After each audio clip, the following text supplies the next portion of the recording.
Assalamualaikum warahmatullahi wabarakatuh. Salam sejahtera untuk kita semua.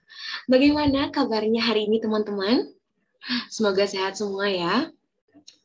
Baiklah, di video kali ini kita akan membahas lebih lanjut terkait dengan salah satu topik public relation, yakni citra dan reputasi.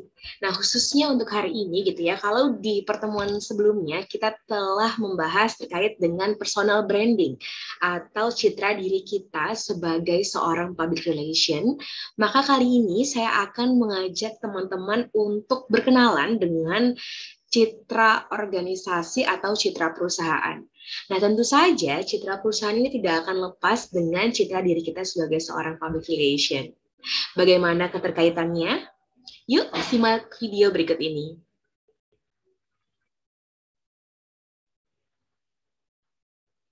Oke, melanjutkan pembahasan kita gitu ya teman-teman tentang betapa pentingnya personal branding bagi seorang public relation untuk mempengaruhi citra perusahaannya. Nah, saya mengutip gitu ya salah satu tulisan dari PR Indonesia. Ini teman-teman bisa lihat di layar gitu ya. Pada tahun 2017 gitu ya. Dikatakan bahwa eranya PR sebagai influencer gitu ya. Nah, jadi ini menurut saya salah satu judul yang menarik gitu ya, karena kalau kita tahu gitu bahwasannya public relation ini kan memang representasi dari perusahaan gitu, tetapi karena media sosial, adanya era digital gitu ya, membuat orang biasa aja bisa menjadi seorang influencer gitu ya, apalagi seorang public relation gitu ya. Kekuatan yang sudah teman-teman bangun gitu ya, misalnya kemarin terkait dengan personal branding melalui LinkedIn ataupun personal branding yang teman-teman bangun di media sosial gitu ya, itu akan sangat berpengaruh bagaimana kredibilitas yang teman-teman miliki dan kepercayaan yang teman-teman dapat gitu ya. Nah, ini akan sangat berkaitan erat dengan membangun gitu ya PR sebagai seorang storyteller, sebagai seorang influencer, sebagai sarana gitu ya, salah satu alat perusahaan untuk membangun corporate reputation gitu ya. Kalau zaman dulu gitu ya, kita mungkin kenal nama-nama fenomenal ini, ada misalnya PR Nestle itu adalah Tika Wibisono gitu ya, ada Ira Wibowo, dia juga merupakan PR-nya Pasar Senen pada zaman itu. Misalnya ada Anya Dwinov, dia PR Persatuan Ojek gitu ya, sebelum ada Gojek, ada Grab gitu ya. Ataupun Dian Sastrowardoyo gitu yang menjadi duta Panasonic. Kalau zaman sebelum teman-teman lahir mungkin ya. Dian Sastro ini kan merupakan salah satu pemain film AADC gitu ya, yang aktris yang terkenal pada zaman itu. Tapi dia juga menjadi duta sebagai seorang spokesperson meskipun bukan public relation. Nah, apalagi di era sekarang gitu ya, PR sebagai influencer gitu ya. Saya kenal beberapa teman PR gitu ya yang juga menjadi seorang influencer gitu ya. Misalnya kayak siapa ya? Oke, yang paling sering berseliweran gitu ya, PR-nya Telkom gitu ya, Mbak Nika Yosefin. Mungkin teman-teman juga tahu gitu ya, dia salah satu nominasi juga dalam PR Award, dan dia juga jadi influencer, dia punya buku filosofi tanaman, misalnya dia punya Mbak Nika ini orangnya sangat baik dan ramah sekali gitu ya. Beliau juga influencer di fashion gitu ya, kemudian dia juga MC segala macam, dan dia kemarin saya baru lihat dia juga dinobatkan sebagai influencer terkait dengan peran lainnya sebagai seorang ibu gitu ya, jadi duta baca juga. Jadi benar-benar seorang public relation itu disorot gitu ya, bukan sekedar merepresentasikan perusahaan, tapi kehidupan lainnya juga dinilai. Makanya saya sudah katakan berkali-kali pentingnya teman-teman mempertahankan gitu ya, dan membangun your personal branding gitu ya, mulai sekarang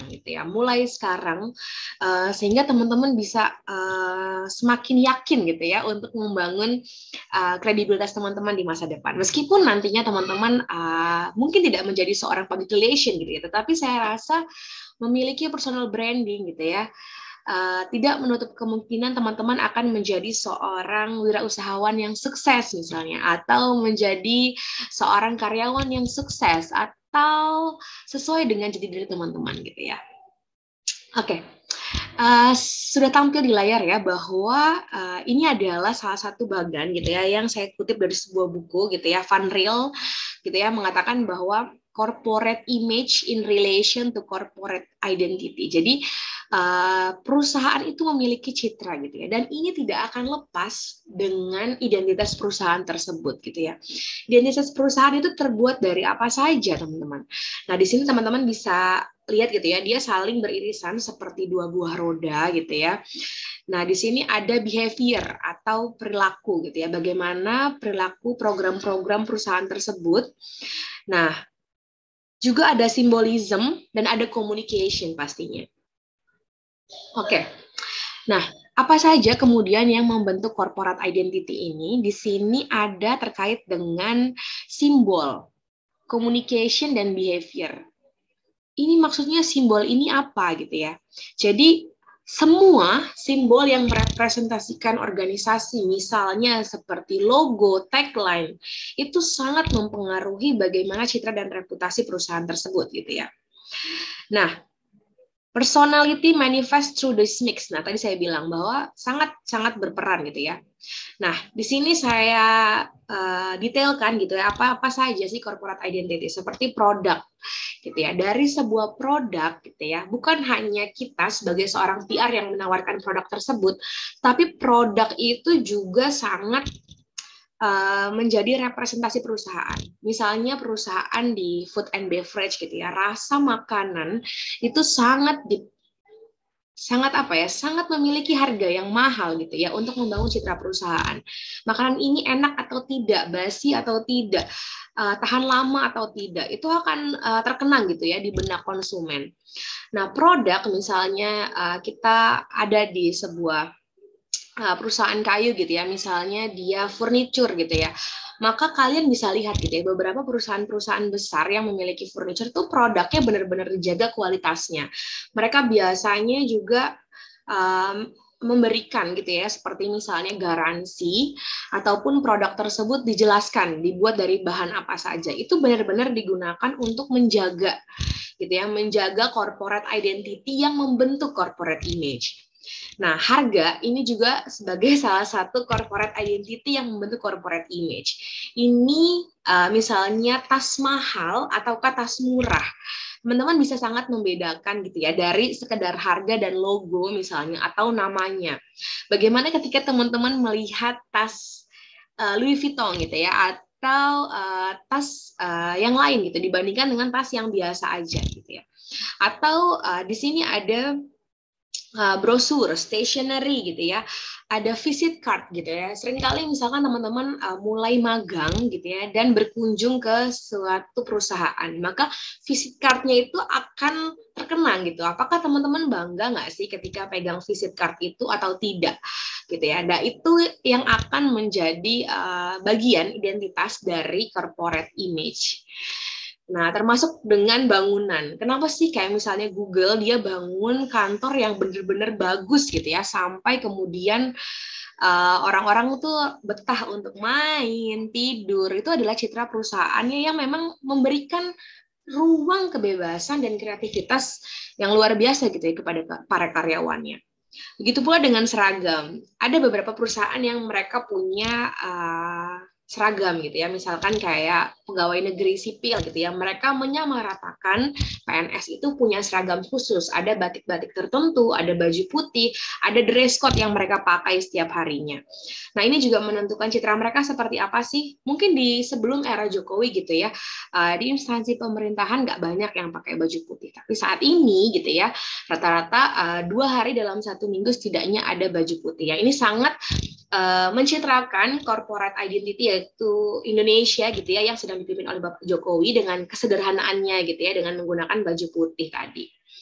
Kemudian mulai dari sponsorship, packaging dari produk tersebut itu juga mempengaruhi gitu ya. Kalau teman-teman perhatikan misalnya sekarang di sosial media gitu ya, ketika ada event ataupun birthday dari perusahaan gitu ya, maka packaging, PR package-nya itu sangat bagus banget, sudah didesain yang luar biasa. Begitupun dengan work environment yang tadi saya bilang, seperti work environment-nya Google gitu ya. Benar-benar kalau teman-teman ingin tahu bisa browsing seberapa serunya gitu ya orang-orang kerja di Google gitu ya. Oke. Pentingnya sekarang kita akan belajar terkait dengan pentingnya identitas. Nah, di pentingnya identitas ini gitu ya, dia bisa menaikkan motivasi dari karyawannya, yang kemudian karyawannya ini menjadi sangat percaya diri gitu ya dengan stakeholdernya, bahwa di perusahaanku itu kesejahteraanku sangat diperhatikan. Misalnya di perusahaanku ini aku sangat dibebaskan, misalnya diberikan pelatihan, diberikan uang tambahan ketika sedang berprestasi, ada penghargaan di sana gitu ya. Benar-benar membuat karyawan itu termotivasi dan percaya diri gitu ya. Akhirnya acknowledge important role of customer. Jadi benar-benar dengan adanya identitas perusahaan itu tadi gitu ya, mengubah vital role gitu ya, peran-peran penting dalam finansial itu juga turut terbangun karena karyawan jadi bersemangat gitu ya, dan juga orang lain melihat perusahaan kita begitu baik gitu ya. Nah, di corporate image ini tadi gitu ya, ini ada banyak sekali komponen gitu ya. Kalau menurut Dowling tahun 1986, ini maha buku gitu ya teman-teman ya. Dikatakan bahwa ada tangible dan intangible yang mempengaruhi pembuatan corporate image. Salah satunya adalah bagaimana goods and service gitu ya. Pelayanan yang diberikan itu sangat amat mempengaruhi corporate image. Retail outletnya misalnya, factory-nya yang tadi saya jelaskan sudah, communication media. Nah ini yang sekarang kita sering banget berseliweran gitu ya di Instagram kita misalnya. Kita scroll banyak banget Instagram ads atau TikTok ads gitu ya, yang mempromosikan media-media perusahaan. Nah bentuknya seringkali bukan cuma sekedar diskon atau sekedar apa ya, ayo join, tapi banyak sekarang ads yang tidak menggunakan kata persuasif. Jadi benar-benar hanya menceritakan perusahaannya. Sekarang sudah gencar gitu ya penggunaan storyteller bagi perusahaan. Jadi mereka nggak lagi gitu ya hard selling, tapi soft selling. Tapi setidaknya kita ingat dari name or logo yang ada di sini gitu ya. Dari labeling yang mereka kasih gitu ya. Ataupun yang tadi yang intangible gitu ya, yang tidak terlihat atau tidak teraba, bahwa ada corporate personnel. Ini yang tadi saya bilang, PR as corporate personnel, as staff gitu ya, and environmental policy, ideals and belief of corporate personnel gitu ya. Ini beberapa hal yang sangat mempengaruhi image perusahaan. Kalau saya masuk lebih dalam gitu ya, artinya di sini ada bagian besar, ada corporate identity, ada self-representation yang masuk ke sana, customer image, community image, investor image, sampai employee image. Ini bisa kita pecah lebih banyak dalam pertemuan-pertemuan selanjutnya. Yang ingin jelas saya katakan di sini bahwa kaitan erat gitu ya antara tadi employee image ini adalah bagian dari personal image. Kita sebagai seorang public relation merupakan karyawan perusahaan, merupakan aset sebuah perusahaan. Dan ini harus kita jaga benar-benar gitu ya. Mungkin di pertemuan selanjutnya kita akan bahas lebih lanjut terkait dengan investor image, community image, dan customer image. Tapi yang saya tekankan di sini adalah public relation as a employee image gitu ya. Memegang peran penting sebagai self-representation gitu. Dan ini secara dalam jangka waktu yang panjang mempengaruhi reputasi perusahaan.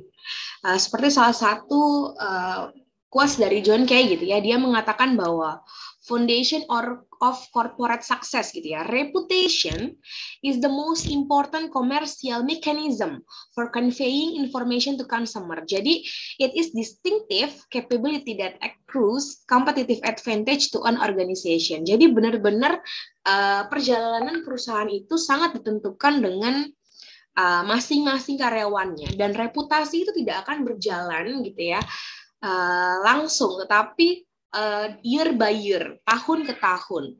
Benar-benar reputasi itu dibangun secara jangka waktu yang cukup panjang, teman-teman. Nah, ini dipengaruhi juga oleh beberapa attribution gitu ya. Ada finansial. Jadi, misalnya di perusahaan-perusahaan saham gitu ya, bagaimana kemampuan mereka gitu ya, itu juga menentukan reputasi. Mana sih perusahaan gitu ya yang track record tradingnya, track record sahamnya itu ya fluktuatifnya itu lebih banyak naiknya gitu ya. Dan dia punya value gitu ya untuk long term investment. Mungkin teman-teman tahu gitu ya beberapa perusahaan besar yang ketika kita lihat gitu ya teman-teman, oh ternyata dia dari tahun ke tahun memang menjadi andalan gitu ya. Misalnya ada beberapa kue lebaran yang akan selalu muncul setiap Idul Fitri. Ada beberapa iklan yang setiap Ramadan mau datang, dia pasti hadir gitu ya.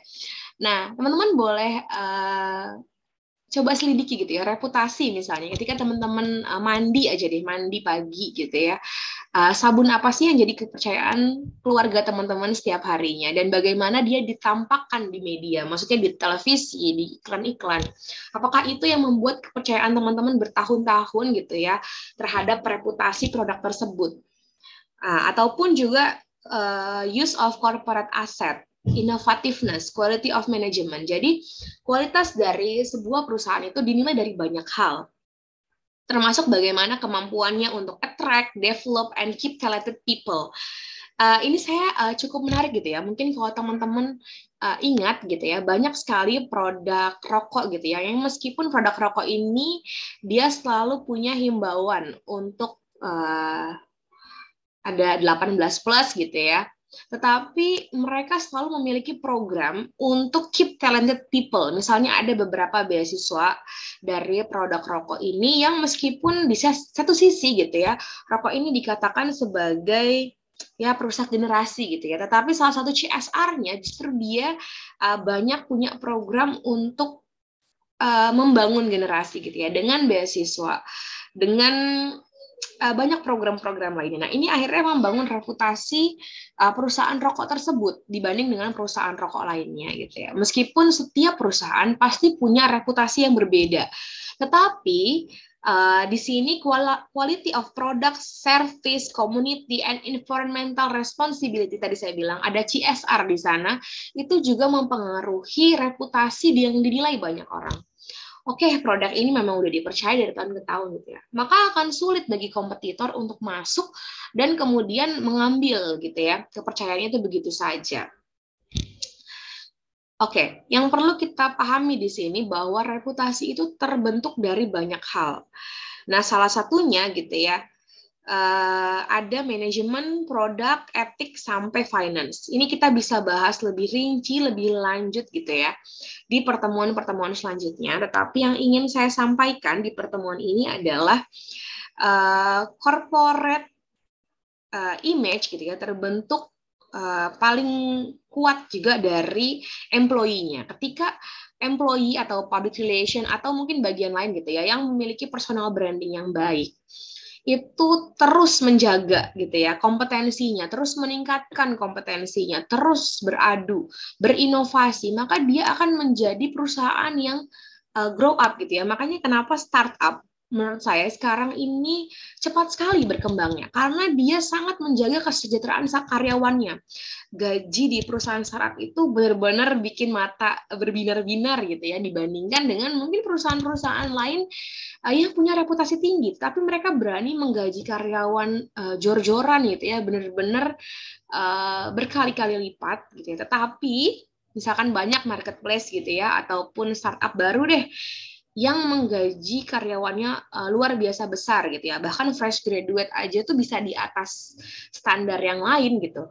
Nah, itu salah satu tujuannya adalah membangun corporate image yang bagus di mata karyawannya, dan dengan begitu dia akan sangat bangga, sangat semangat, sangat termotivasi dan memberikan yang terbaik gitu ya. Nah, yang nantinya ini juga bisa kita kaitkan gitu ya dengan 4 teori PR, bahwa personal branding yang kuat membentuk corporate image yang kuat. Dan corporate image ini juga tidak lepas dari publikasi yang dibentuk oleh karyawannya. Public information model ini terkait dengan bagaimana karyawan melakukan medianya, menuliskannya, membangun narasi-narasinya gitu ya. Jadi ada model-model komunikasi yang memang diterapkan di sana gitu ya, yang membuat semua orang ini wah gitu ya, happiness gitu ya, terus happy, akhirnya produktivitasnya meningkat dan ini berpengaruh terhadap citra perusahaan gitu ya. Nah, berkaitan dengan ini teman-teman, ada 4 teori PR gitu ya. Misalnya di sini ada the two-way asymmetric model, komunikasi dua arah yang simetris untuk kepentingan organisasi gitu ya.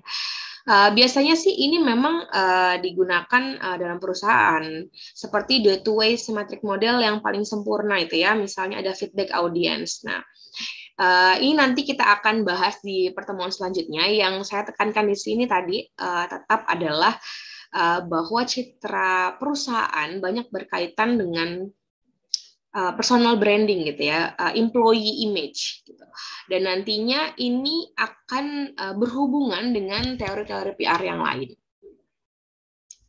Oke, saya rasa gitu ya terkait pertemuan kali ini, saya ingin sekali teman-teman untuk menganalisis gitu ya. Dari 4 teori PR ini, menurut teman-teman mana teori PR yang paling teman-teman pahami gitu ya, sebelum saya jelaskan mungkin di pertemuan selanjutnya gitu ya, mana yang erat kaitannya dengan corporate image ataupun dengan personal image. Saya ingin teman-teman komen di bawah. Atau jika memang teman-teman belum pernah mendengar ini gitu ya, mungkin kita akan agendakan di pertemuan-pertemuan selanjutnya pembahasan terkait dengan teori-teori PR. Saya ingin teman-teman komen dulu di bawah terkait dengan pemahaman teman-teman, yang mana sih teori PR yang sangat berkaitan erat dengan personal image or company image, dan mana teori PR yang teman-teman ingin tahu lebih lanjut. Dan kita akan saksikan di pertemuan atau video-video selanjutnya. Baiklah, kalau begitu saya rasa cukup untuk materi hari ini. Teman-teman tadi sudah mengenal gitu ya identitas perusahaan, apa saja sih yang membangun citra sebuah perusahaan dan bagaimana gitu ya key attributes yang ada baik itu tangible atau non tangible. Teman-teman bisa komen di bawah mana yang paling sering teman-teman temukan dalam kehidupan teman-teman, dan semoga video ini bermanfaat. Sampai ketemu di video-video selanjutnya. Bye-bye, Sobat VR.